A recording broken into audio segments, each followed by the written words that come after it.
కానకొకనాడు శ్రీకృష్ణ పరమాత్మ తన అంతఃపురంలో బలరాముడితో కలిసి కూర్చుని ఉండగా సత్రాజిత్తు ఆ ద్వారకా నగరానికి విజయం చేశాడు. ఆయనని చూసి ఆ ద్వారకా నగరంలో ఉండేటటువంటి గోపాలురందరూ కూడా భ్రమపడ్డారు, సూర్యనారాయణుడే నడిచి వస్తున్నాడు అని. ఎందుచేత అంటే ఎందరో మహర్షులు, తపశ్శాలులు, తేజోమూర్తులు, దేవతలు కృష్ణుడి యొక్క దర్శనానికి వస్తూ ఉండడం అక్కడ రివాజు.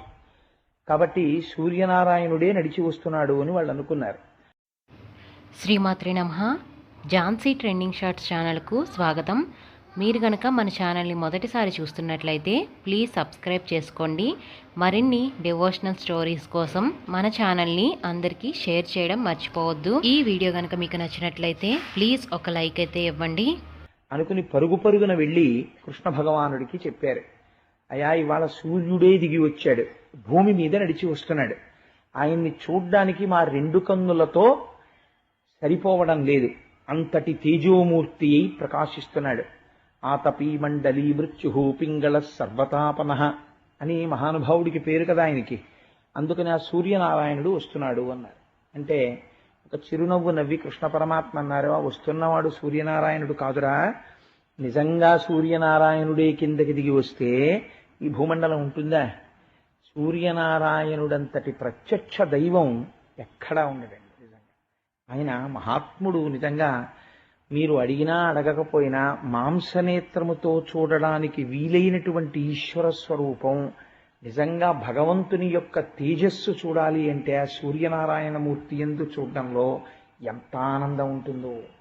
తెల్లవారుగాను నిజంగా సూర్యోదయం అయ్యే సమయంలో వచ్చేటటువంటి ఎర్రటి కాంతులు, ఆ అసౌ యోవ సర్పతి నీలగ్రీవో విలోహిత ఉపైనం గోపా అదృశన్ను దృశన్ను దహార్య అంటుంది రుద్రాధ్యాయం. ఏమీ తెలియనటువంటి అజ్ఞానులైనటువంటి గోపబాలులు నీటి కడవలు పట్టుకుని వెళ్ళేటటువంటి గోపకాంతలో కూడా పరబ్రహ్మమును దర్శిస్తున్నారు అంటుంది.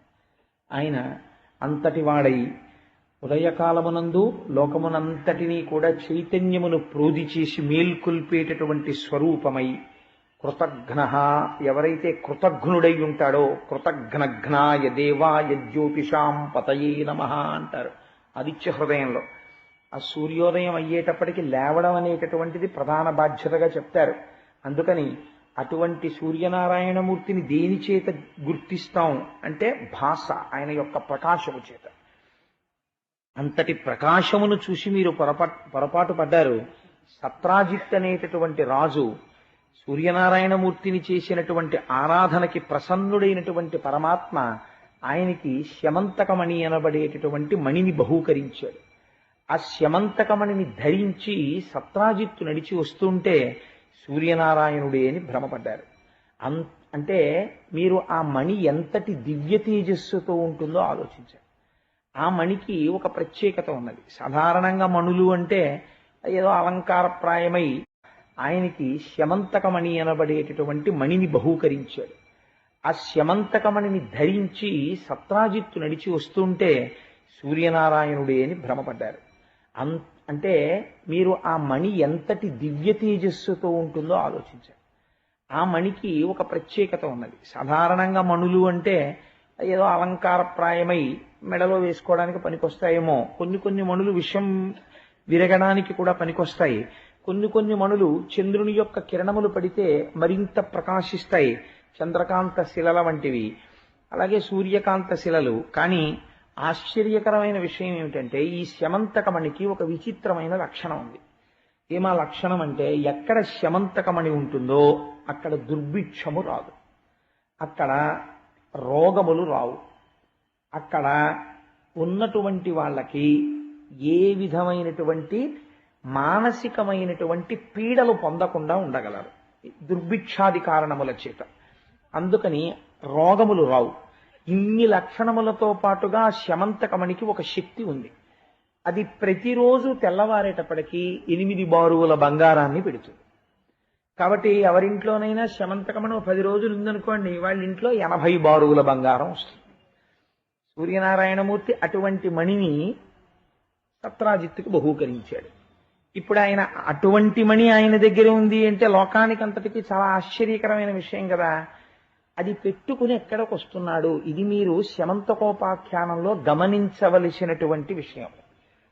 ఇటువంటి మణులకన్నింటికీ కూడా మణి అయిన వాడెవడున్నాడో వారి దగ్గరికి వస్తున్నాడు. వస్తున్నవాడు ఏ బుద్ధితో వస్తున్నాడు? ఇది చాలా ప్రధానం. మణిని ధరించాడు, ధరించి కృష్ణ దర్శనానికి వస్తున్నాడు. ఈ వార్త ముందే కృష్ణుడికి చేరింది. వస్తున్నవాడు సత్రాజిత్తు అని తెలుసుకున్నాడు. వచ్చి కృష్ణ దర్శనం చేశాడు. చేస్తే భగవానుడు చెప్పేటటువంటి మాట మీద విశ్వాసం ఉండాలి. విశ్వాసము అత్యంత ప్రధానం.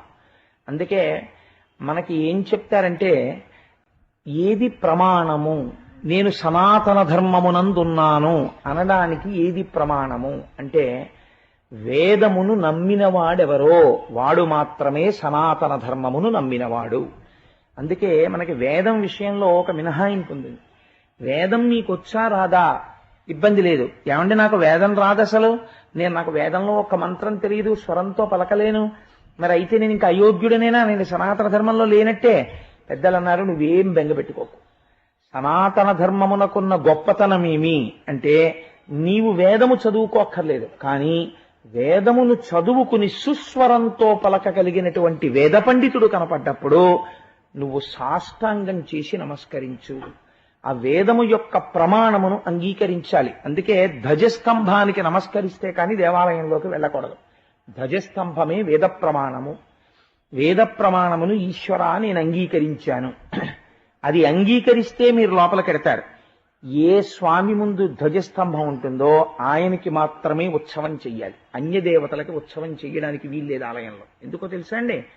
ధ్వజస్తంభం లేకుండా దేవతలకి ఆలయం ఉంటే ప్రధానమూర్తి పేరు మీద ఏ ఉత్సవం జరుగుతోందో అదే ఉత్సవం అంతే తప్ప మిగిలినటువంటి పరివార దేవతల యొక్క ఉత్సవాలు చేయడానికి వీల్లేదు. మీరు కావాలంటే చూడండి, వెంకటాచలంలో ఆదివరాహమూర్తి దేవాలయానికి ధ్వజస్తంభం ఉండదు. అందుకే ఆదివరాహమూర్తికి ప్రత్యేకమైనటువంటి ఉత్సవాలు ఉండవు. అలాగే వెంకటాచలంలో స్వామివారి ఆనంద నిలయం పక్కనే నరసింహస్వామికి గుడి ఉంది, యోగ నరసింహస్వామి ఆయన. అసలు ఆ మూర్తి ఎవరు చేశారో కూడా ఎవరికీ తెలియదు. ఎప్పుడో అనంతాళ్వార్ల టైంలో ఒకసారి దొరికింది ఆ మూర్తి. ఇలా కూర్చుని ఉంటారు ఆయన. ఆ కూర్చున్నటువంటి యోగ నరసింహమూర్తి యొక్క మూర్తిని తీసుకొచ్చి ప్రతిష్ఠ చేశారు, కానీ ధ్వజస్తంభం లేదు. అందుకే ప్రత్యేకంగా యోగ నరసింహస్వామికి ఉత్సవాలు ఉండవు. ఏ ఉత్సవం చేసినా ఆ ప్రధానమూర్తి అయినటువంటి ఏడుకొండలవాడి ఉత్సవం కిందే పరిగణన చేస్తారు. ఇప్పుడు రేపు మనం ఇక్కడ ఒక అభిషేకం చేశాం అనుకోండి, దాన్ని ఏం చెప్తామంటే, ఎంతటి మహాసంకల్పం చెప్పినా చివరికి తీసుకొచ్చి ఈ అయ్యప్ప స్వామి దేవాలయ ప్రాంగణమునందు అయ్యప్ప కన్నా అభిన్నుడైన కృష్ణుడికి అభిషేకం జరుగుతోంది అని మనస్సులో సంకల్పం చేస్తాం. అప్పుడు ఏమవుతుంది అంటే ఆయనకే జరిగినట్టు. ఇదొక చిత్రమైనటువంటి విషయం. కాబట్టి ఇప్పుడు వచ్చినటువంటి సత్రాజిత్తు అటువంటి శమంతకమణిని ధరించి వచ్చాడు. భగవంతుని మాట మీద విశ్వాసమే మనకి ప్రమాణము. అందుకే సనాతన ధర్మమునకి ఏది ప్రమాణము? వేదమే ప్రమాణము. వేదం ఎవరు చెప్పారు? వేదం ఎవ్వరూ రాయలేదు. వేదము అపౌరుషేయము. ఈశ్వరుడు మాట్లాడాడు. ఎవరితో మాట్లాడాడు?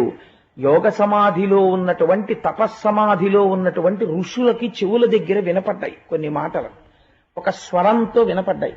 ఆ వినబడిన మాటలు ఏవి ఉన్నాయో వాళ్ళు దాన్ని మళ్ళీ అదే స్వరంతో తమ శిష్యులకి చెప్పారు. ఆ శిష్యులు మళ్ళీ స్వరంతో తమ శిష్యులకి చెప్పారు. పరంపరాగతంగా పుస్తకంలో వ్రాసి చదువుకోమని చెప్పకుండా గురువు శిష్యుడు కూర్చుని సహనావవతు సహనాభునక్తు సహ వీర్యం కరవావహై తేజస్వినావధీతమస్తు మా విద్విషావహై అని, నేను చెప్పేది వీడు అర్థము చేసుకునే శక్తి కలుగుగాక, నేను వీడు ఒకటి అగుగాక, నా శక్తి వీడిలో ప్రవేశించుగాక. అందుకే మంత్రోపదేశం చేస్తే అంతక్రతూ చేస్తాడు గురువు. చేసి తన కాలి బొటనవేలికి తాడు కట్టుకుని శిష్యుడు కడతాడు. కట్టి ఏకోన్ముఖం చేస్తాడు. ఇద్దరి మధ్య ఒకే రకమైన అభిప్రాయం ఏర్పడ్డాక, నేను దీని యందు విశ్వాసముతో ఉంటాను అన్ని ప్రమాణములు చేశాక అప్పుడు గురువు ఉపదేశం చేస్తాడు మంత్రాన్ని. మననాత్ త్రాయతే ఇది మంత్ర. ఆ మంత్రాన్ని మననం చేసినంత మాత్రం చేతది గట్టెక్కించేస్తుంది బీజాక్షరములతో కూడి. కాబట్టి ఈశ్వర వాక్కు మనకి ప్రమాణము. ఈశ్వరుడు ఒక మాట చెప్పాడు అనుకోండి, దాన్ని మనం ప్రమాణముగా స్వీకరిస్తాం. ఇంకా మన బుద్ధి మనం పెట్టక్కర్లేదు.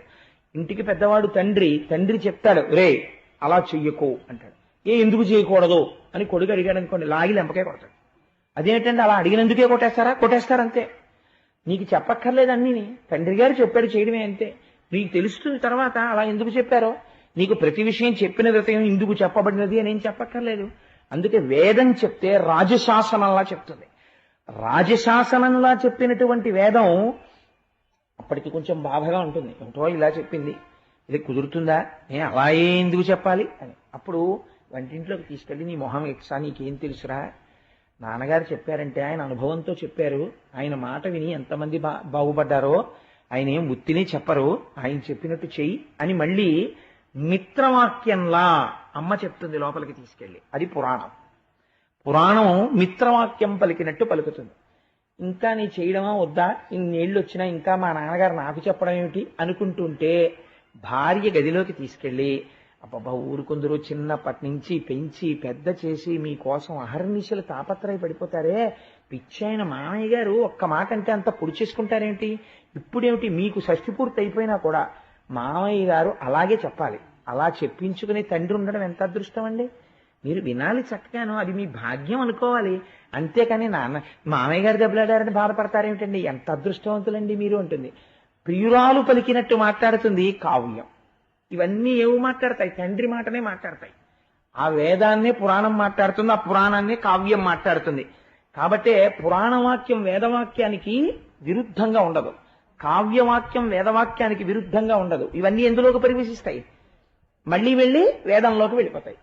కాబట్టి ఇప్పుడు వేదమును గురించే అక్కడ ఉన్న మాట, ఈశ్వరుడు మాట్లాడుతున్నాడు ఇప్పుడు ఒక మాట. ఇప్పుడు ఈశ్వరుడు ఏది మాట్లాడుతున్నాడో అది వేదం. ఆ మాట విన్నాడో ఉద్ధరింపబడతాడు, ఆయన మాట వినలేదో దెబ్బతింటాడు. ఇప్పుడు వచ్చాడు సత్రాజిత్తు లోపలికి, కృష్ణ పరమాత్మ నోరు విప్పి మాట్లాడుతున్నాడు.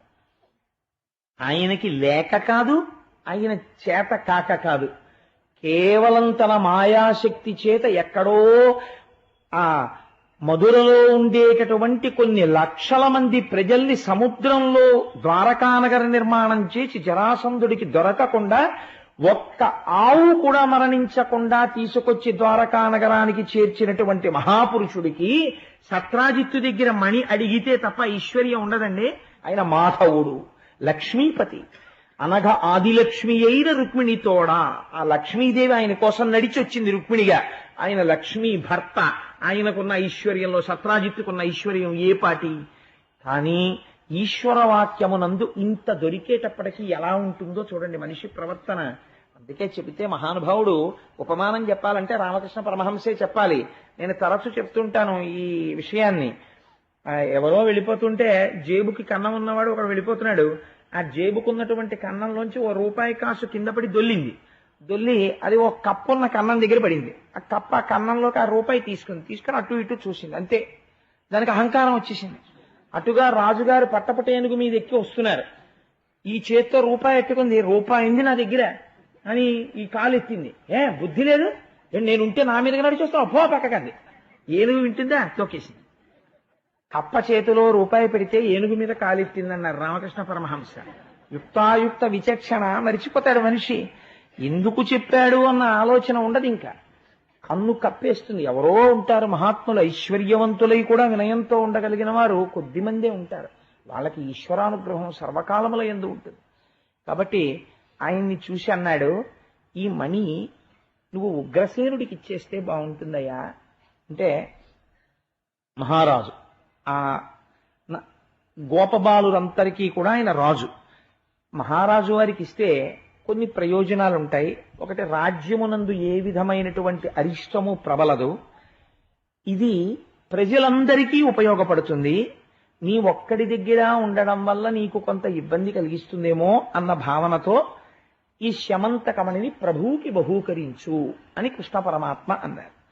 అనగానే ఆ వచ్చినటువంటి సత్రాజిత్తు మనస్సులో ఒక ఆలోచన బయలుదేరింది. అమ్మని యాదవ విభునకు ఇమ్మని హరి అడుగా అతడీక ధనీచ్చం పొమ్మని పలికెను చక్రికి ఇమ్మని ఈకున్న మీద నేమౌనంచున్. ఏం ఆశ్చర్యమో చూడండి, చిన్న పద్యంలో అవతలవాడిలో ఉన్న భావాలన్నీ పెట్టేశారు పోతన గారు. అమ్మని యాదవ విభునకు ఇమ్మని హరియడుగా. ఆ మణి యాదవ విభుడికి రాజుకి ఇవ్వవయా అని కృష్ణుడు అడిగితే ఆతడీక ధనీచ్ఛన్ పొమ్మని పలికెను. ధనీచ్ఛ చేత, ఏ కారణము చేత ఇయ్యలేదు. ఇది చాలా ప్రధానమైన మాట. మణిని ఇవ్వకపోవడానికి కారణమేమి? ఆ మణి అందంగా ఉంది నేను వేసుకుందామని కాదు. రోజు పెట్టేటటువంటి 8 బారుల బంగారం పోతుంది మణిచ్చేస్తే. అందుకని ఆతడీక ధనీచ్ఛన్ పొమ్మని పలికెను. నేను ఇవ్వనయా, చక్రికి ఇమ్మని ఈకున్న మీద నేమౌనంచున్. కృష్ణుడికి మణి ఇవ్వకపోతే ఏమవుతుంది? ఏం చేస్తాడేంటి? అన్న ఏం చేయగలడు? మన ఏమీ చేయలేడు. ఇది ఆయనకి లోపల వచ్చినటువంటి ఆలోచన. అందుకని నేను ఇవ్వని మణిని అన్నాడు. మీరు ఒక విషయాన్ని బాగా గమనించాలి. దరిద్రము అన్న మాట ఇద్దరి యందు ప్రయోగింపబడుతుంది. ఎవరి యందో తెలుసా అండి? దరిద్రము అంటే కడుపులో ఆకలి ఉంటుంది, తినడానికి పదార్థం ఉండదు, వాడు దరిద్రుడే. ఎందుకంటే తినడానికి జీర్ణశక్తి ఉంది, కానీ తిందామంటే ఏమీ ఉండదు. ఇంకొకడు ఉన్నాడు, ఇంట్లో అన్నీ ఉన్నాయి, కప్పు కాఫీ 10 నిమిషాలు ప్రశాంతంగా కూర్చొని తాగలేడు. ఎందుకు తాగలేడంటే ఎప్పుడూ ఏదో ఒకటి ఇబ్బంది. వాడికి ఏదో ఒక రూపంలో సెల్లన్నా మోగుతుంది, లేకపోతే వ్యాపారం అస్తమానం పరిగెడుతూ ఉండాలి, అక్కడికి వెడుతూ ఉండాలి, ఇక్కడికి వెళుతూ ఉండాలి. గుళ్ళోకొచ్చి కూడా సెల్లే, భాగవతంలో కూడా సెల్లే. వాడి దరిద్రం అటువంటిది పాపం. ఎందుకంటే వాడికి ఈశ్వరుడి గురించి వినడానికి కూడా అది వాడిని అలౌ చేయదు. అది మోగుతుంది, వాడు వినాలి. కాబట్టి ఏమవుతుంది అంటే ఒకడు ఉండి తినలేడు, ఇంకొకడు లేక తినలేడు. ఇద్దరు అనుభవించేది మాత్రం దరిద్రమే. వాడికి తినడానికి కావలసినవి ఇంట్లో 36 పదార్థాలు ఉంటాయి, తినడానికి వాడికి టైం ఉండదు. వాడు కాని పొరపాటున తిందామని కూర్చున్నాడో ఎవరోళ్ళు వస్తారు, వాళ్ళతో అర్జెంటుగా మాట్లాడాలి, లేచిపోతాడు. కాబట్టి వాడు ఏమనుభవిస్తున్నాడు? జన్మజన్మాంతరములలో అనుభవించవలసిన దరిద్రాన్ని అనుభవిస్తున్నాడు. మరి ఇంట్లో ఐశ్వర్యం ఎందుకుంటోంది అంటే ఈశ్వరానుగ్రహం చేత ఐశ్వర్యం ఉంటుంది. కానీ వాడు మాత్రం కొంత దరిద్రం అనుభవించాలని ఈశ్వరుడి చేత వ్రాయబడి ఉన్నాడు. అందుకని దాన్ని మాత్రం అనుభవిస్తూ ఉంటాడు, తప్పదు. కానీ అనుగ్రహం ఉంది కాబట్టి అలా పోతూ ఉంటుంది, కానీ అనుభవిస్తున్నది దరిద్రమే. ఆ కోణంలో ఆలోచించినప్పుడు 2, ఐశ్వర్యం అనేటటువంటిది అర్థం లేని రీతిలో పెరిగిపోయింది అనుకోండి, చిట్ట చివరికి ఏమైపోతాడో తెలుసా అండి? అల్లావుద్దీన్ ఖిల్జీ అయిపోతాడు. అల్లావుద్దీన్ ఖిల్జీ ఏమయ్యాడు? అన్ని దేవాలయాలు బద్దలగొట్టేసి బంగారం అంతా మణుగులు తీసుకెళ్లి భూగర్భంలో దాచాడు. ఇంకో అరగంటలో పోతావు నువ్వు అన్నాడు. ఆ భూగర్భంలోకి వెళ్ళి బంగారు కాసులన్నీ కౌగిలించుకుని గడియారం వంక చూడను, దొల్లను, ఏడ్వను. 29వ నిమిషం అయిపోయిన తర్వాత నాలుక బయట పెట్టి 2 పళ్ల మధ్యలో కరిచేసుకుని చచ్చిపోయాడు రక్తం కారుతూ. ఐశ్వర్యం ఏమైపోతుందో అని. ఏమవుతుంది చివరికి? తను పట్టుకెళ్ళేది అర్ధనా పట్టుకెళ్ళదు. ఆఖరికి ఎంత సంపాదించినా ఒక సైనుగుడ్డ తీసుకొచ్చి పైన కప్పి కట్టెల మీద పెట్టేటప్పుడు తీసి పక్కన పారేస్తే రుద్రభూమిలో చాకలుంటాడు పట్టుకోవడానికి, వాడు తీసుకెళ్ళిపోతాడు. ఎలా అమ్మ కడుపులోంచి వచ్చాడో అలా వెళ్ళిపోతాడు. ఈ మధ్యలో పెద్ద అల్లరి. కానీ ఐశ్వర్యం అధికం అయిపోయింది అనుకోండి, దానిలోంచి వచ్చేటటువంటి ప్రమాదములు కొన్ని చెప్పింది శాస్త్రం. రామాయణంలో రావణాసురుడి విషయంలో ఇవి చర్చకు వస్తాయి. ఏమిటో తెలుసా అండి? మొట్టమొదటిది ఏది? అభద్రతాభావము. ఎందువల్ల అంటే భయం. ఏమైపోతుందో, ఇదంతా ఏమైపోతుందో, ఎవడికి తెలిసిపోతుందో, ఏం చేస్తాడో, నన్ను ఏమడుగుతాడో, ఎవడు ఎందుకు వస్తున్నాడో, ఎప్పుడూ భయమే.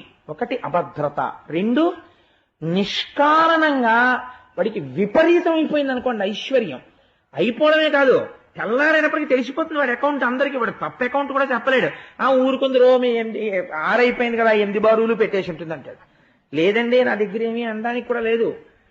ఊరుకోండి 8 బారులు పెట్టేసి ఉంటుంది కదండి శమంతకమని, ఇంత మొక్క ఇవ్వడానికి పెద్ద మీకు ఇది అయిపోయిందిట అంటాడు.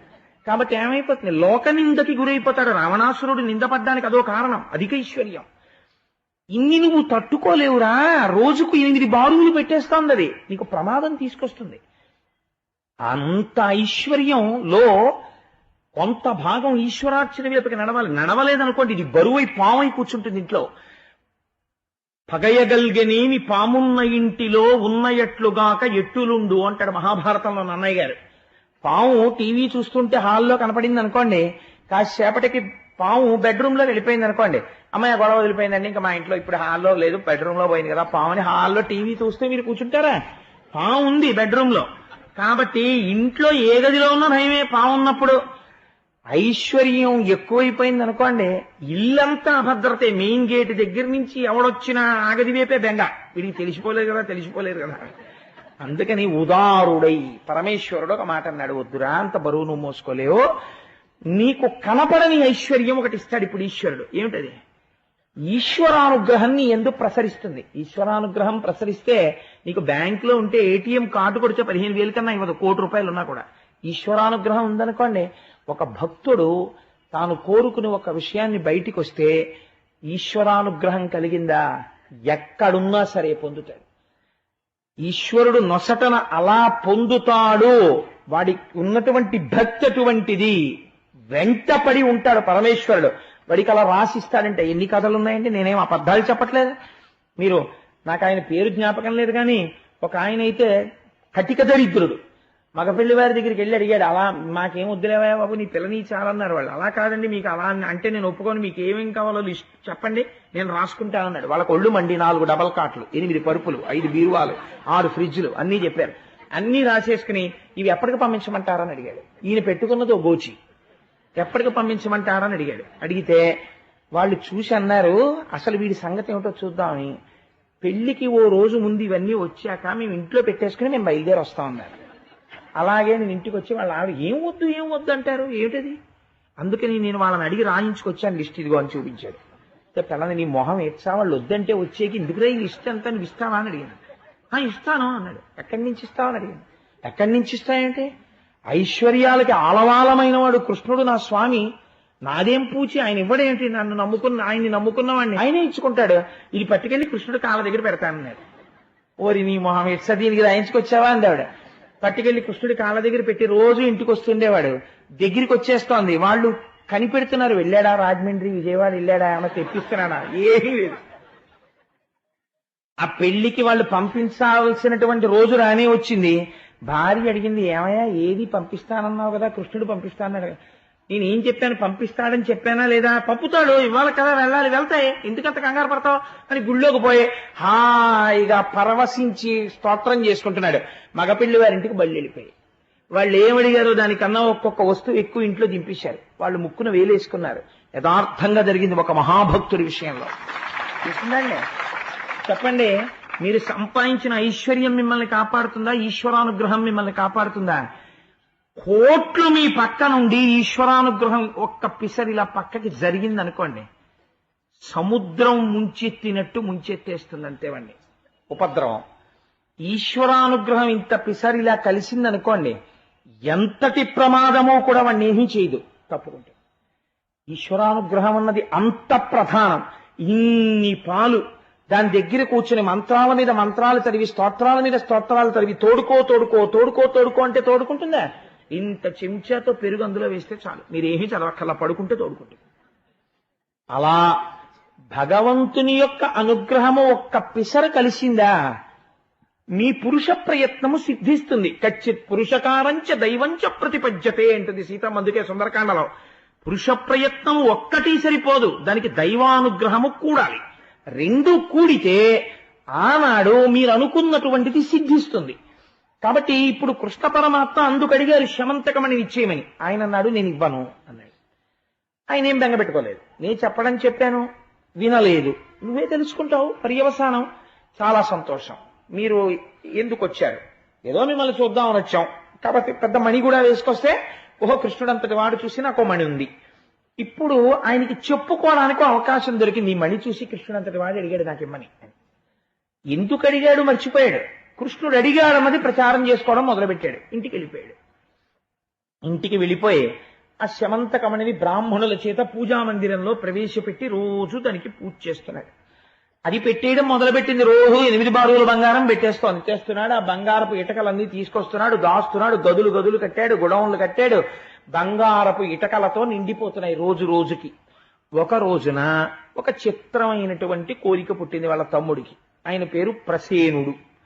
ఆయన అన్నాడు, అన్నయ్య అన్నయ్య ఈ మణి పెట్టుకుని వేటకెడతానన్నయ్య అన్నాడు. ఇది ఏమైనా అర్థం ఉందండి అసలు? ఇప్పుడు ఓ గొలుసు వేసుకుని ఓ పెళ్లికి వెళ్తానండి అన్నాడు అనుకోండి, అర్థం ఉంది. ఈత కొట్టడానికి వెడుతూ వెడుతూ సింహతలాటాలు అవి వేసుకెడతానన్నయ్యా అన్నాడు అనుకోండి ఎవడన్నా. సింహతలాటానికి ఈత కొట్టడానికి సంబంధం ఏమిటండి? సింహతలాటం వేసుకుని ఈత ఎందుకు? దానికి అర్థం లేదు. ఇంకా గండపెండేరం వేసుకుని ఈత కొడతానంటే జలగండం తప్పిస్తుందేమో, మంత్రప్రోక్తంగా వేశారు కాబట్టి గండపెండేరం. అంతేకాని సింహతలాటం ఎందుకు ఈత కొట్టుకునేవాడికి? అలా ఈయన అది వేసుకుని వేటకెళ్ళాడు. అంటే ఇప్పుడు ఏమిటి ప్రారంభం అవుతోందని మీరు గుర్తించాలి. కృష్ణుడి మాట వినకపోవడం వలన ఉపద్రవము ప్రారంభమైనది. దేని నుండి ప్రారంభమైనది? దేని విషయమునందు తిరస్కరణ జరిగినదో దాని నుండే ప్రమాదము ప్రారంభమైనది. కాబట్టి ఎటువంటి వెర్రి కోరిక పుట్టింది? వేటకెడుతూ మెడలో వేసుకుంటాను. అన్నయ్య ఏమన్నాడు? అయ్యో అంతకన్నా తమ్ముడు వేసుకుని వెళ్ళు అన్నాడు. వాడు అది వేసుకుని వేటకు బయలుదేరాడు. బయలుదేరితే అదరెడు వెట్క కంఠమున అమ్మని దాల్చి ప్రసేనుడొక్కన డడవికి ఘోరవన్య మృగయారతి నేగిన వాని చంపి పైబడి మణికొంచు నొక్క హరిపారగ దాని వధించి డాసి ఏర్పడగన జాంబవంతుడు ప్రభాత్త దిగంతము నాస్యమంతమున్. అది మెడలో వేసుకుని ప్రసేనుడు ఎంతో సంతోషంగా వేటకి వెళ్లి వేటాడుతున్నాడు. ఒక సింహం చూసింది ఆ మెడలో ఉన్నటువంటి మణిని. దాని కన్నులకు ఆ మణి ఆకర్షణీయంగా కనపడింది. ఇదేదో చాలా బాగుంది, మెరుస్తోంది, దీన్ని తీసుకోవాలి అనుకుంది. ఆ తీసుకోవాలి అనుకున్నటువంటి వస్తువు ఉపయోగపడుతుందా ఉపయోగపడదా జంతువుకు అనవసరం. దాని దృష్టి పడింది అనుకోండి, అది తీసుకుపోతుంది అంతే. దాని దృష్టిలో అదొక మాంసఖండంలా కనపడచ్చు. మీరు చూడండి, సాధారణంగా మనందరికీ ఇబ్బంది ఎక్కడొస్తుందంటే, దేవస్థానాలన్నింటి దగ్గర ఈశ్వరుడు ఎక్కడుంటాడో కోతులు అక్కడ ఉంటాయి. అవి ఎప్పుడు జన్మజన్మాంతర సంబంధం వాటికి. ఈశ్వరుడు ఎక్కడుంటే అక్కడ కూర్చుంటాయి. మీరు సాధారణంగా గుళ్ళోకి వచ్చేవాళ్ళు అరటిపళ్ళు కొబ్బరికాయలు పట్టుకుని వస్తుంటారు. అందుకని అవి వీడి దృష్టిని ఏమర్చడానికి చెట్లు ఎక్కి కూర్చుంటాయి. వీడు ఓ హ్యాండ్ బ్యాగ్ ఏదో వేసుకుని వెళ్ళిపోతూ ఇలా చేత్తో పట్టుకుని ఇలా వెళ్ళిపోతున్నారు అనుకోండి, దానికి అనుమానం జిప్పేశాడు కానీ లోపల అవే ఉంటాయి, గుళ్ళోకి వస్తున్నాడు కదా అని. దానికి ఏం తెలుసు, వాడు సెల్ ఫోన్ కూడా పెడతాడు గుళ్ళోకని. అందుకని అది ఏం చేస్తుందంటే చెట్టు మించి దూకి ముందు ఈ బ్యాగ్ అట్టుకుపోతుంది. బ్యాగ్ అట్టుకుపోయి ఈ జిప్పు తీస్తుంది, చాలా అందంగా తీస్తుంది, తీసి సెల్ ఫోన్ తీసుకుంటుంది. ఇప్పుడు ఈ సెల్ ఫోన్ కోతికి అవసరమా అంటే నీ వెర్రికి పరాకాష్ట. గుళ్ళో తిడుతూ పట్టుకెళ్ళావు కదా సెల్ ఫోను, ఇప్పుడు కోతి చేతికి వెళ్ళింది. కోతి చేతి సెల్ ఫోను ఎవడి అజ్ఞానమునకు ప్రతిబింబము. గుళ్ళోకి సెల్ ఫోన్ పట్టుకెళ్ళిన వాడి అజ్ఞానమునకు ప్రతిబింబము. కాబట్టి ఇప్పుడు అది కోతి అట్టుకుంటుంది. ఎవడి గుండె ఆగిపోతుంటుంది? పట్టుకెళ్ళిన వాడి గుండె ఆగిపోతుంది. దాని సొమ్మేం పోయింది, ఇలా నొక్కుతుంది అలా నొక్కుతుంది. దానిలో కూడా ఏమైనా 4 బఠానీలు ఉన్నాయేమో దానికి అనుమానం. కొమ్మకేసి కొట్టి 2 ముక్కలు విడదీసి వైర్లన్నీ లాగి గోరిని దూర్తతనం కాలిపోను గుళ్ళోకి ఇదిరా పట్టుకొచ్చాడు, మొహం మీద బారేసో కమ్మెక్కిపో. అప్పటికైనా బుద్ధి తెచ్చుకుని గుళ్ళకి మానేస్తే పర్వాలేదు, అప్పటికీ తెచ్చుకుంటే వాడి దరిద్రం. కాబట్టి ఏమైంది అంటే ఏ ప్రాణికి అవతల వారి యందు అది ఉన్నది అనుకుంటాడు. కాబట్టి అది దూకి పట్టుకెళ్ళినట్టే సింహము కూడా అటువంటి భ్రాంతి పొందింది. ఎక్కడి నుంచి వచ్చింది ఇదంతా? ఎక్కడ ఎలా ఉండాలో అలా ఉండకపోవడంలోంచి వస్తుంది. కాబట్టి ఇప్పుడు ఏమైంది? వేటకి మణి వేసుకెడదామన్న ఆలోచన ఎందుకు వచ్చింది? కృష్ణుడి మాట వినకపోవడంలోంచి వస్తోంది. ఇది ఎక్కడికి వెళ్ళింది? మణి వేసుకుని వేటకెళ్ళాడు. ఈ మణిని ఎవరు చూశారు? సింహం చూసింది. సింహం ఏం చేసింది? అమాంతం వచ్చి ప్రసేనుడి మీద దూకింది. ఆయన ఎందుకు చచ్చిపోయాడు మీరు బాగా గమనించాలి. వెళ్ళినవాడు దేనికి వెళ్ళాడు? వేటకెళ్ళాడు, ప్రాణిని చంపడానికే వెళ్ళాడు. చంపలేకపోయాడు. ఎందుకు చంపలేకపోయాడు అంటే అవతలవాడి మెడలో ఉన్నటువంటి మణిని గ్రసించడం మీద యువతల ఉన్న ప్రాణి యందు క్రౌర్యం అంత పెరిగిపోయింది. చంపైనా లాగేయాలని మీదపడి చంపేసి ఆ మణిని తీసుకుని నోట కరుచుకుని వెళ్ళిపోతోంది సింహం. వెళ్ళిపోతుంటే అట్నుంచి జాంబవంతుడు వస్తున్నాడు. ఆయన ఇప్పటివాడు కాడు, త్రేతాయుగం నాటి ఆయన రామచంద్రమూర్తిని సేవించాడు. జాంబవంతుడు అంటే రామాయణంలో అలాంటి క్యారెక్టర్ ఇంకోటి ఉండదు, అంతటి మహానుభావుడు. ఆయన ఎటువంటి వాడో తెలుసా అండి? వామనమూర్తి బ్రహ్మాండములు నిండిపోయి పెరిగిపోతుంటే అటువంటి వామనమూర్తికి ఇంత మంచి అవకాశం ఎక్కడొస్తుందని 21 మార్లు ప్రదక్షిణం చేశాడు. అంటే ఎంత గొప్పవాడో చూడండి. నిజంగా అంతటి శక్తి సంపన్నుడు. సుందరకాండ దగ్గరికి వచ్చేటప్పటికి ఆయన అన్నాడు, అప్పుడు త్రివిక్రమావతారానికి 21 మార్లు ప్రదక్షిణం చేశాను ఆయ్ హనుమా, ఇప్పుడు మోకాళ్ళ నొప్పులు వెళ్ళలేను, 100 యోజనాలు దాటి నువ్వు వెళ్ళగలవాయ్ అన్నాడు. అంతటి వాడు జాంబవంతుడు. ఆ జాంబవంతుడికో వెర్రి కోరిక పుట్టింది. యుద్ధంలో సముద్రానికి సేతువు కట్టి రామచంద్రమూర్తి ఆవలివేపుకి వచ్చి దశకంఠుడి యొక్క 10 తలకాయలు కోసేస్తున్నప్పుడు, రామాయణం మీరు విన్నారు కదా, యుద్ధకాండలో రామరావణ యుద్ధం జరుగుతున్నప్పుడు మిగిలిన వాళ్ళందరూ ప్రేక్షకులు, ఇంకా యుద్ధం చేయలే. అసలు ఇలాంటి యుద్ధం చూడకపోతే ఎలాగని అందరూ అవతల బారేసి ధనస్సులు బాణాలు కూర్చుని చూడడం మొదలెట్టారు. వాల్మీకి మహర్షి ఉపమానం చెప్పడానికి ఆయనే సాటి. ఆయన అన్నారు, సముద్రానికి సముద్రం ఉపమానం, రామరావణ యుద్ధానికి రామరావణ యుద్ధం ఉపమానం, దానికి ఉపమానం లేదన్నారు. అలాంటి అస్త్రశస్త్ర ప్రయోగం జరిగింది. చూశాడు జాంబవంతుడు. ఆయనకు ఒక కోరిక పుట్టింది. అబ్బా, ఏమి మొనగాడరా, ఏమి పరాక్రమం రా మహానుభావుడిది, ఏమి యుద్ధం చేశాడరా, ఒక్కసారి ఇంతో యుద్ధం చేయాలనుకున్నాడు. అంతా అయిపోయిన తర్వాత రాముడు వచ్చి, ఏమిటి నీ కోరిక అంటే, ఓసారి మీతో యుద్ధం చేయాలనుందన్నాడు. ఆయన మర్యాదా పురుషోత్తముడు. తనకి ఇంత సాయం చేసినటువంటి స్నేహితుడితో సరదాకి కూడా యుద్ధం చేయడు. రామాయణం నేర్చుకున్నవాడిది తెలుసుకోవాలి. నా సుహృత్, నా స్నేహితుడు అని ఒకసారి అన్నాడు అనుకోండి, జీవితంలో అవతల వాడు దారి తప్పితే దారి దిద్దాలి తప్ప, అవతల వాడిని ఎట్టి పరిస్థితులలోనూ కూడా పొరపాటు సరదాకి కూడా ఇక దెబ్బలాడకూడదు.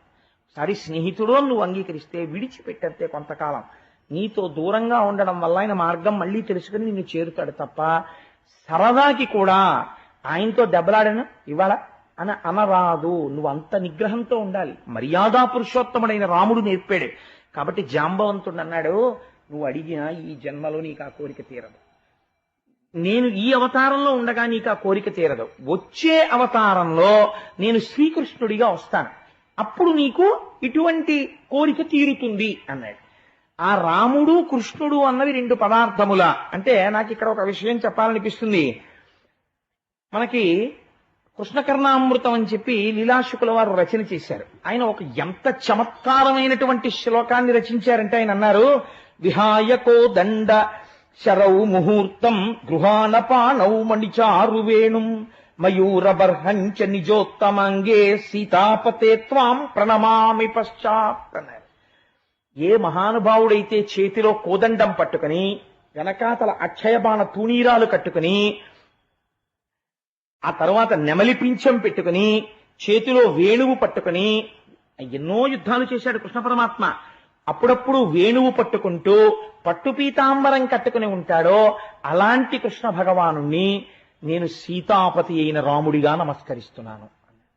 అదేమిటయా, కృష్ణుడిగానే నమస్కరించచ్చు కదా.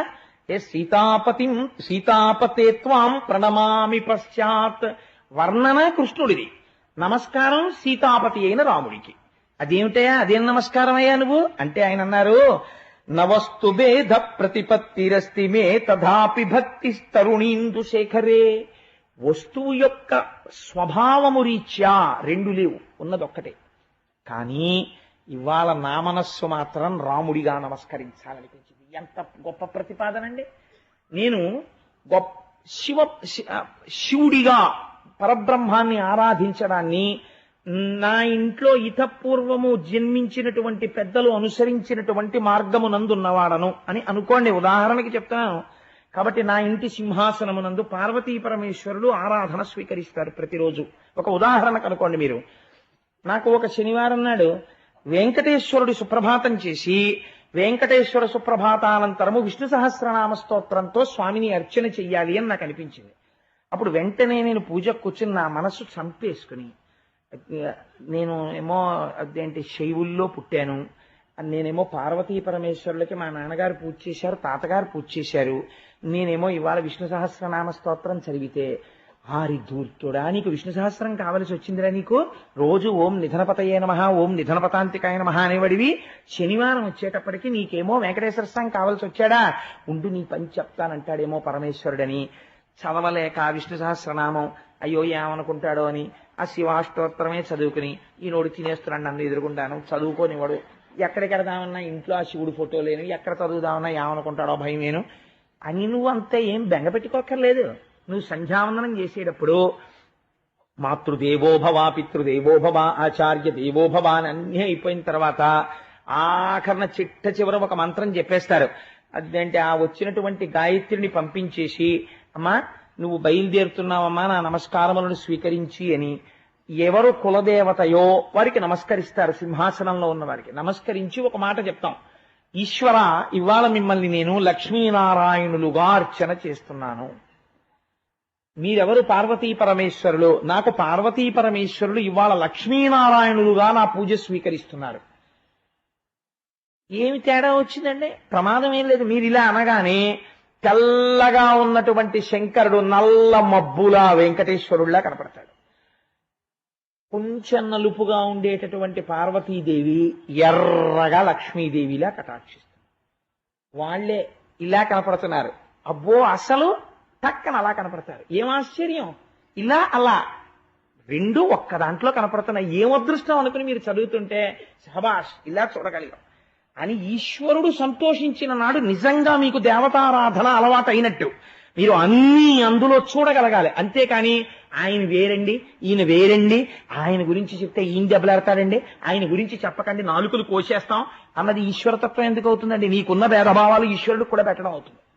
కాబట్టి అందుకే మాయ చేత ఆ ఎరుక లేనివారు బహువిధంబుల నిన్ను పేరుకొండ్రు, ఎరుక కలిగిన వారు ఏకచిత్తంబున వివిధ మూర్తులు నీవయండ్రు అన్నారు పోతన గారు. అజ్ఞానం మాయ పట్టుకున్నంతసేపు వాడికి ఈశ్వరుడు ఏదో ఒక్క దాంట్లోనే కనబడతాడు, మిగిలిన ఈశ్వరుడు కాడు. ఆ మాయ పోతే ఉన్నది ఒక్కటే పదార్థం అనగలుగుతాడు. అందుకని జాంబవంతుడు ఆ రోజున రాముణ్ణి వరం అడిగాడు. కానీ వరం ఎప్పుడు తీరింది? కృష్ణావతారంలో తీరుతోంది. ఎందుకని? వస్తురీత్యా పదార్థం ఒక్కటే. అదే రాముడు కృష్ణుడిగా వచ్చాడు. రాముడిగా ఎందుకు తీర్చాడు? మర్యాద పురుషోత్తముడిగా ఉన్నాడు, స్నేహితుడితో యుద్ధం చేయడు. ఏమి ధర్మం అండి ఈశ్వరుడిది! ఎక్కడ ప్రవర్తించినా లోకానికి ఒక పాఠం చెప్తాడు ఆయన. అందుకని నిన్ను కృష్ణావతారంలో నీ ముచ్చట తీరుస్తానన్నాడు. ఇప్పుడు ఆ ముచ్చట తీరాలి. కాబట్టి ఇప్పుడు ఏమైంది? ఆ సింహం మణిని పట్టుకుని పోతుంటే జాంబవంతుడు చూశాడు. చూసి జాంబవంతుడు వెళ్లి సింహంతో యుద్ధం చేశాడు. జాంబవంతుడి బలం ముందు ఓ సింహం ఎక్కడ ఆగుతుంది? సింహాన్ని చంపి జాంబవంతుడు మణిని పట్టుకుని గుహలోకి వెళ్ళిపోయాడు. జాంబవంతుడికి తెలుసు అది తినే పదార్థం కాదు, అది కేవలము ఒక మణి. కాబట్టి ఇప్పుడు ఆ మణిని ఎక్కడ తీసుకెళ్లి పెట్టాడు అంటే దాన్ని తీసుకెళ్లి కని జాంబవంతుడామణి కొని పోజి సమీప శైల గుహజొచ్చి ముదంబున తన కూరిమిసుతునకు ఘన కేళి కందుకంబుగా చేసె నృప. కొడుకు పుట్టి ఉన్నాడు జాంబవంతుడికి. ఆ కొడుకు ఉయ్యాలలో ఊగుతున్నాడు. ఆ కొడుకు ఆడుకోవడానికి ఆ కొడుకు ఉయ్యాల పైదండె మీద ఈ మణి కట్టాడు. వాడు ఆ మణి చూసి ఉంగా ఉంగా అంత కాంతిగా ఉన్న వస్తువుని చూసి పిల్లల దృష్టిని తొందరగా ఆకర్షిస్తాయి కొన్ని వస్తువులు. ఏదో చిలుక టపటపటపటపలాడుతోంది అనుకోండి, అదేదో కుయ్ కుయ్ అంటోంది అనుకోండి, వాళ్ళు వెంటనే దాని వైపు కన్నార్పకుండా చూసి ముందు దాన్ని ఇలా పట్టుకుని ఆ తర్వాత ఇలా నోటి దగ్గరికి తెచ్చుకుని నోట్లో పెట్టేసుకుని కొరికేద్దామని చూస్తారు. చూసి అదేదో కుయికీలాడుతుంటే వీళ్ళు కూడా పెద్ద నవ్వులు నవ్వేసి ఆడేసుకుని పొంగిపోతారు. అందుకని ఇంత శమంతకమని చివరికి ఏమైంది దాని బతుకు అంటే జాంబవంతుడు కొడుక్కి ఆట వస్తువు అయింది. ఎందువల్ల అవుతోంది అది రోజు రోజుకి అంటే ఒకనాడు అడిగిన చోట ఇచ్చుంటే ఇవాళ ఈ పరిస్థితి వచ్చి ఉండేది కాదు. ఆ మణికి వచ్చి ఉండేది కాదు, సత్రాజిత్తుకి వచ్చి ఉండేది కాదు. ఇప్పుడు ఆ మణి ఎక్కడికి వెళ్ళింది? ఒక్క జాంబవంతుడికి తెలుసు. చచ్చిపోయిన సింహం మాట్లాడదు, చచ్చిపోయిన ప్రసేనుడు మాట్లాడదు, చచ్చిపోయిన ఆయన గుర్రం మాట్లాడదు. కాబట్టి ఇప్పుడు ఆ మణి ఎక్కడుందో ఎవరికి తెలుసు? ఒక్క జాంబవంతుడికే తెలుసు. ఇప్పుడు విచిత్రం ఏం జరిగింది అంటే సాక్ష్యం పోయింది. మణి పోయింది, మణితో సాక్ష్యము పోయింది. ఎవరు పట్టుకెళ్లారు ఎవరికి తెలియదు. ఆయన ఏం తెలివి తక్కువవాడా సత్రాజిత్తు? ఎంతమంది సైన్యాన్నో పంపించాడు, అన్ని దిక్కులా వెతికించాడు. చిత్రం ఏమిటంటే ఆయన కర్మలా ఉంది. అసలు ప్రసేనుడు చచ్చిపోయినటువంటి చోటు కాని గుర్రం కాని కనపడలేదు. కాబట్టి ఆయన ఏమని ప్రచారం చేశాడంటే నన్ను ఇంతకు ముందు ఈ మణి ఇమ్మని కృష్ణుడు అడిగాడు, నేను ఇవ్వను అంటే అందుకే ఆ రోజున పెద్ద బలవంతం చేయలేదు, పోన్లేండి మీరే ఉంచుకోండి అన్నాడు. మనం ఎలా అయినా కొట్టేయగలం అనుకున్నాడు. అని అప్పటి నుంచి బహుశः ఈ మణిని తస్కరించడానికి ప్రణాళిక వేశాడు. వేసి నా తమ్ముడు ఆ మణి పెట్టుకుని వేటకు వెడుతుంటే కృష్ణుడే ప్రసేనుణ్ణి సంహరించి ఆ మణిని అపహరించాడు అని కనపడ్డ వాళ్ళందరికీ చెప్పడం మొదలెట్టాడు. పాపం ఎక్కడ ప్రారంభం అవుతుందో తెలుసా అండి? ఒక వస్తువు పోయిందనుకోండి, ఒక వాచి జారిపోయింది అనుకోండి, ఎక్కడో ఒక వాచి జారిపోగానే ఈశ్వరుడు ఆ వాచి వెళ్ళిపోవడానికి నిర్ణయించి వేరొకరికి ఎవరికో అందించాలని దాన్ని ఈశ్వరుడు సంకల్పం చేశాడు. దానికి కోటేశ్వరరావు నిన్ను అడిగితే ఇవ్వవు, నీ వాచి తీసుకుంటానని ఈశ్వరుడు తీసుకున్నాడు. నేను ఎంత అదృష్టవంతుడు నేను మీరు అనుకున్నారనుకోండి, మనస్సు కొంత తృప్తిని పొందుతుంది. లేకపోతే ఏమవుతుందంటే వాచి ఎందు తాదాత్మ్యత పొందేశారనుకోండి, నేను అన్వేషించడం తప్పని నేను అంటలేదు, వాచి ఎక్కడ పడిపోయిందని వెతుక్కోవచ్చు, నేను తప్పట్టలేదు. కానీ వెంటనే నిన్నను కోటేశ్వరారు ఎన్నేళ్ళయిందండి మీ వాచి, ఇన్నేళ్ళైనా బాగుంది అన్నవాడి మీదకి దృష్టి వెళ్ళిపోయింది అనుకోండి, వాడు కానీ ఏమైనా కొట్టేశాడా అని మీరు అనుకున్నారనుకోండి, వాడు భక్తుడు అనుకోండి, ఇంకో పాపం మూట, ఇంకో 100 వాచీలు పోవడానికి కావలసినంత పాపం సిద్ధం. మనం ఏం చేస్తామంటే మనకు ఉండేటటువంటి బుద్ధి యందు ఉండే పొరపాటు తనం, ఏదైనా ఇంట్లో వస్తువు కనపడలేదనుకోండి, నేను సరిగ్గా వెతికానా అని ఆలోచించాడు. ముందు ఏమంటాడంటే ఎవరో అమాయకులు ఉంటారు, వాళ్ళ మీదకి వెళ్ళిపోతుంది దృష్టి, వెళ్ళిపోయి వాళ్లే తీసేశారేమో అంటాడు. ఆల్ రైట్, 2 రోజులు పోయిన తర్వాత వస్తువు దొరికింది, నువ్వేం ప్రాయశ్చిత్తం చేసుకుంటావు? నువ్వు ఎవరిని ఈ మాట అన్నావో వాళ్ళ దగ్గరికి వెళ్ళి నువ్వు చెప్పగలవా, 2 రోజుల క్రితం ఈ వస్తువు కనపడనప్పుడు నిన్ను నేను అనుమానించాను, కానీ ఆ వస్తువు దొరికింది, నిన్ను నేను అలా అనుమానించినందుకు నన్ను క్షమించు అని చెప్పగలిగిన సంస్కార బలం నీకుందా? నీకు ఖచ్చితంగా చెప్తా ఉండదు, అలా చెప్పలేదు. కానీ చూసేవాడు ఉన్నాడుగా, వాడు ఆ మూటంతా ఎత్తి భుజం మీద పెడతాడు, ఈ అనుమానంతో చేసినటువంటి పాపం అంతా. కాబట్టి ఏమవుతుంది అంటే ఇప్పుడు వెళ్ళి మణిలోంచి ఎన్ని పాపాలు పెరుగుతున్నాయో చూడండి. ఇప్పుడు ఎవరి వైపు చూపించాడు? కృష్ణుడి వైపు చూపించాడు. ఈశ్వర నింద మొదలెట్టాడు, భగవంతుడికి చౌర్యాన్ని అంటగట్టాడు. అసలు ఎవరిచ్చారు అది? సూర్యనారాయణుడు ఇచ్చాడు. సూర్యనారాయణుడు ఎవరు? కృష్ణనారాయణుడే. ఈయన ఒకటే. ఆయన ఇచ్చింది ఆయన తీసుకున్నాడు అనుకోండి, దొంగతనం ఎందుకు అవుతుందండి? నువ్వు కొన్నాళ్ళు ఉంచుకోవా, ఆయన ఇచ్చాడు, తీసేసుకున్నాడు, దొంగతనం అవుతుంది? అది అవదసలు. కానీ కృష్ణుడి యందు నేరారోపణ చేశాడు, కృష్ణుడే దొంగిలించాడు, కొత్త పాపం బయలుదేరి. ఇప్పుడు ఈ కొత్త పాపం బయలుదేరితే కృష్ణుడు తన మీద వచ్చినటువంటి అపనింద పోగొట్టుకోవాలి అనుకున్నాడు. ఈ అపనింద పాపుకోవడం కోసమని ఆయన ప్రయత్నం ప్రారంభం చేశాడు. ప్రారంభం చేసి అసలు ఎవరు వేసుకెళ్లారు రామని అని అడిగాడు. అదిగోనండి ఆయన పట్టుకెళ్ళాట, ఆ ప్రసేనుడు వేసుకెళ్ళాడు. సరే పదండి అడవిలోకి.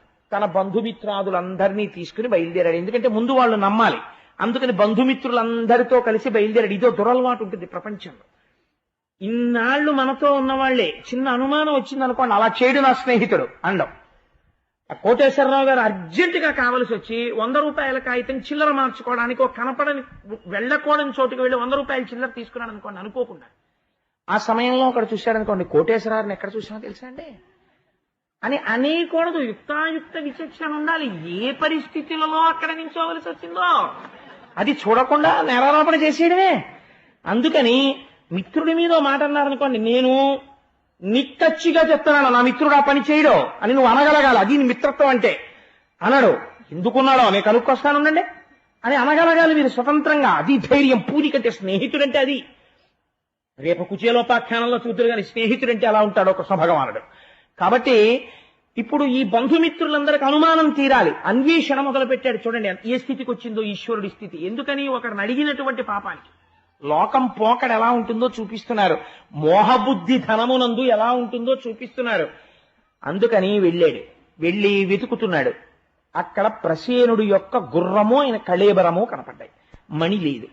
కాబట్టి ప్రసేనుడి గుర్రాన్ని ప్రసేనుణ్ణి ఎవరో చంపుండాలి. ఎవరు చంపుంటారు? మళ్లీ సాక్ష్యం కోసం వెతికారు. సింహం యొక్క అడుగు జాడలు కనపడ్డాయి.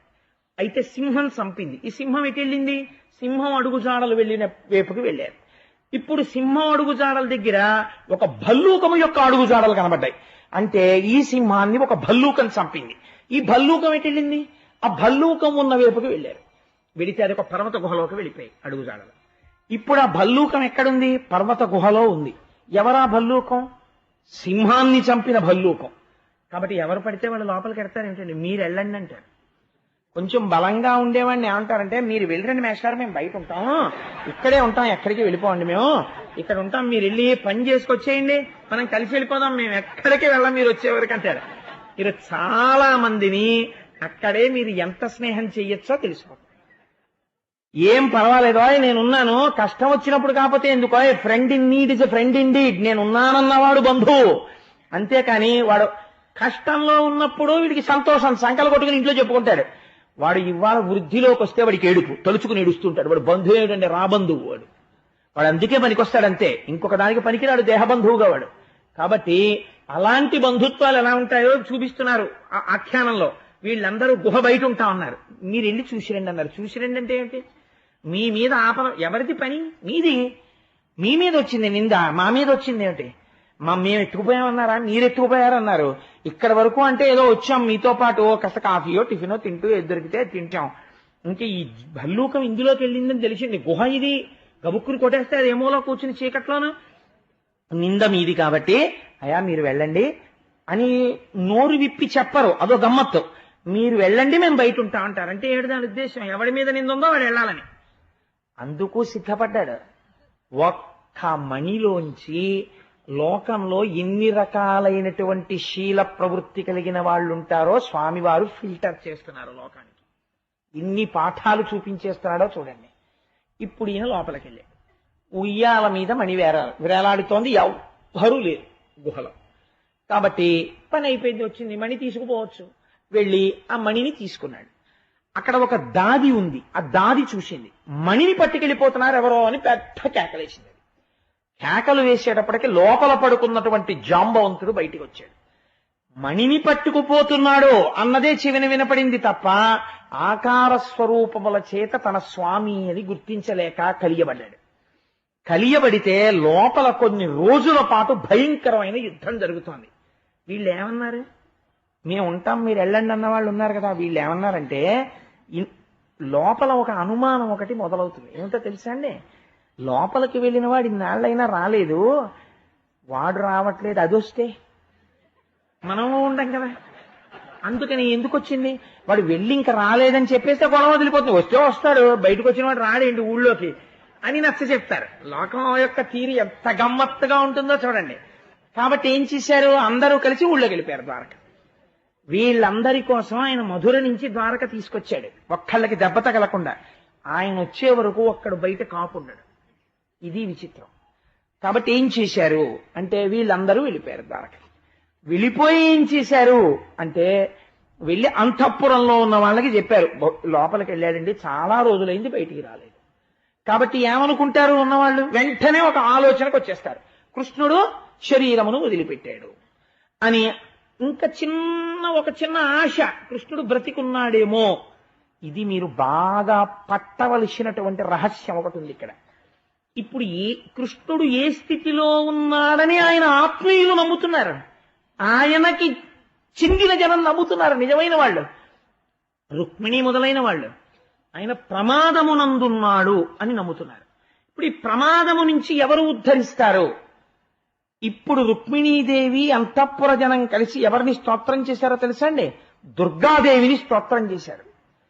ప్రమాదం జాతకంలో ముంచుకొస్తుంటే ఉద్ధరించగలిగిన శక్తి ఈ లోకమునందు ఎవరికి ఉన్నది? దుర్గకే ఉన్నది. అందుకే కృష్ణావతార ఘట్టమంతా కృష్ణుడు దుర్గా పక్క వెళ్ళిపోతుంటారు. మీకు ఎన్నో సందర్భాల్లో నేను చూపించా కృష్ణజననం దగ్గర నుంచి. ఇప్పుడు దుర్గా స్తోత్రం చేస్తున్నారు. అందుకే ఇప్పుడు ప్రమాదము నుంచి ఎవరు గట్టెక్కించారు అంటే, దుర్గమ్మని స్తోత్రం చెయ్యగానే ఆవిడ మాట్లాడింది. ఏమని మాట్లాడింది అంటే, కృష్ణుడు ప్రమాదమునందు లేడు, కృష్ణుడు వచ్చేస్తాడు, మీ అందరికీ త్వరలోనే ఆయన దర్శనం అవుతుంది, తొందరపడవద్దు అని చెప్పింది. ఆర్తి ఇక్కడుండి ప్రార్థన చేస్తే భగవంతుడు ఏదో ఒక రూపంతో పలికి తీరుతాడు. ఇప్పుడు ఈ మాట విని అంతఃపురంలో ఉన్న వాళ్ళందరూ సంతోషిస్తున్నారు. యుద్ధం చేశాడు డస్సిపోయి ఒంటిలోంచి రక్తం కారుతుండగా క్రింద పడిపోయాడు జాంబవంతుడు. ఇప్పుడు పడిపోయిన తర్వాత ఇంతటి నన్ను ఓడించిన వాడెవరు అని చూశాడు. ఇప్పుడు జ్ఞాపకానికి వచ్చింది, త్రేతాయుగంలో ఏ మహానుభావుడు, ఒక యుగం అయిపోయిందండి అప్పటికి, ఆ త్రేతాయుగంలో ఏ మహానుభావుణ్ణి మేమందరం సేవించక సముద్రమంతటిది దారిచ్చిందో, కోదండానికి బాణం సంధిస్తే ఎవరు లంకాపట్టణాన్ని చేరి అరివీర భయంకరుడై 10 తలల దశకంఠుణ్ణి పరిమార్చాడో ఆ మహానుభావుడు నాకు వరమిచ్చాడు కృష్ణావతారంలో కోరిక తీరుస్తానని. ఆ కృష్ణుడు ఆ రాముడు ఒక్కడే. నన్ను కన్న తండ్రి, నీతో కలిసి ఆ రోజు తిరిగాను, నా ముచ్చట ఇవాళ తీర్చావు, ఏమి సంతోషం అని ఆయన పాదాల మీద పడి స్తోత్రం చేశాడు. రామా, ఇవాళ కృష్ణుడిగా దర్శనం ఇచ్చావా నాకు అని. ఏం అదృష్టవంతుడండి జాంబవంతుడు, ఎవరుంటారు అటువంటి స్థితిని పొందిన వాళ్ళు అని స్తోత్రం చేసి పొంగిపోయి, రామా నేనేమి ఇవ్వగలను, మీరు ఇవాళ ఇక్కడికి వచ్చారు అంటే రామా అని నేను అన్నప్పుడు కృష్ణ అని మీరు అనుకోండి, నేను ఆనందంలో రామా అనేస్తున్నాను. కాబట్టి కృష్ణ మీరు వచ్చారు, పరమ సంతోషం. కాబట్టి శమంతకమణిని మీరు స్వీకరించండి. ఈ మణితో పాటు నాకు ఒక కుమార్తె ఉన్నది జాంబవతి అని, ఆ కుమార్తెని కూడా మీరు స్వీకరించి పాణిగ్రహణం చెయ్యండి. కృష్ణ పరమాత్మకి మామగారినయ్యాను అని సంతోషిస్తానని జాంబవతినిచ్చి వివాహం చేసి శమంతకమణినిచ్చి పంపించారు. పంపిస్తే ఇప్పుడు ఒక మణి కోసం వెళ్ళిన వాడు 2 మణులతో తిరిగి వచ్చాడు. ఒకరు కన్యామణి, ఒకరు శమంతకమణి. రెండూ పట్టుకుని ఇంటికి వచ్చాడు. ఇంటికొచ్చి బలరాముడు మొదలైన వాళ్ళందరితో సభ చేసి ఆ సత్రాజిత్తుని పిలిచి అందరూ చూస్తూ ఉండగా అక్కడ తీసుకొచ్చి, నేను అపహరించాను, నేను తీసుకెళ్లానని ఆ రోజున అన్నావు, ఇదిగో జాంబవంతుడు తీసుకెళ్లాడు, ఆ మణి ఆ రోజున అలా వెళ్ళిపోయింది, ఇదిగో ఈ మణి తీసేసుకో అని సత్రాజిత్తుకి శమంతకమణినిచ్చి పంపించేశాడు. విచిత్రం ఏమిటో తెలుసా అండి, ఇచ్చి పంపుతున్నప్పుడు అయ్య బాబోయ్ మీరే ఉంచుకోండని అనలేదు సత్రాజిత్. చక్కగా పట్టుకుని ఇంటికి వెళ్ళిపోయిన కొన్నాళ్లకి కనపడ్డ వాళ్ళందరూ ఓ మాట మొదలెట్టారు. ఇన్ని మాటలు అనేవాడివయ్యా, ఆ టైంలో అస్తమానం కృష్ణుడు ఎత్తుకుపోయాడు అనేవాడివి, ఇంట్లోనే పెట్టుకున్నావా, మళ్ళీ జాగ్రత్తగా పెట్టుకుంటున్నావా ఇప్పటికైనా, మళ్ళీ వేటకెళ్లేవాడికి వాడికి ఇవ్వకే సలహా చెప్పేవాళ్ళు ఎంతమంది ఉంటారో. అసలు ముందు అన్నిటికన్నా ఇబ్బంది ఎందుకు వస్తుందో తెలుసా అండి, అనారోగ్యం వస్తే అనారోగ్యం వల్ల ఇబ్బంది కాదు, సలహా చెప్పేవాళ్ళ వల్ల ఇబ్బంది. అసలు ఇప్పుడైతే ప్రపంచంలో ఇంకా కొత్త ఇబ్బందులు కూడా వచ్చేసాయి. ఎవడైనా నేరకపోయి హాస్పిటల్కి వెళ్ళాడో బయట ఎన్ని రకాలైన విచిత్రమైనటువంటి విషయాలు. అసలు ఆ వెళ్ళినటువంటి వాడి విశ్వాసాన్ని ఆ అవకాశాన్ని ఆసరా తీసుకుని విశ్వాసాన్ని దెబ్బ కొట్టేవాళ్ళు కూడా ఉంటారు. అంతంత విచిత్రమైనవి. అలా చెయ్యొచ్చా చేయకూడదా అన్న యుక్తాయుక్త విచక్షణ కూడా పోయింది ప్రపంచంలో. ఆ స్థితికి వచ్చేసింది ఇవాళ. కాబట్టి మీరు ప్రాజ్ఞులు గ్రహించే ఉంటారు. కాబట్టి ఆ మహానుభావుడు అనారోగ్యం వస్తే సలహా చెప్పేవాడు ఉంటాడు, ఆపద గట్టెక్కిన తర్వాత ఈ మాట మీరు అలా చేయకండి అని చెప్పేవాళ్ళు చాలా మంది ఉంటారు, గజేంద్రుడికి షేక్ హ్యాండ్ ఇచ్చిన ఏనుగుల్లాగా.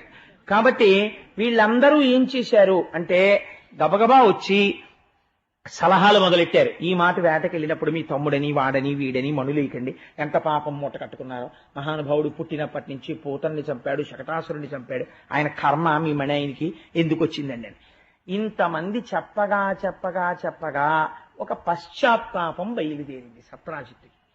పశ్చాత్తాపంతో ఒక చిత్రమైన మాట అన్నాడు, మితభాషిత్వము మానియే లహరపై మిథ్యాభియోగంబు చేసితి. ఈ పద్యాలండి బాగా చదివి బాగా అర్థం చేసుకోవాలి.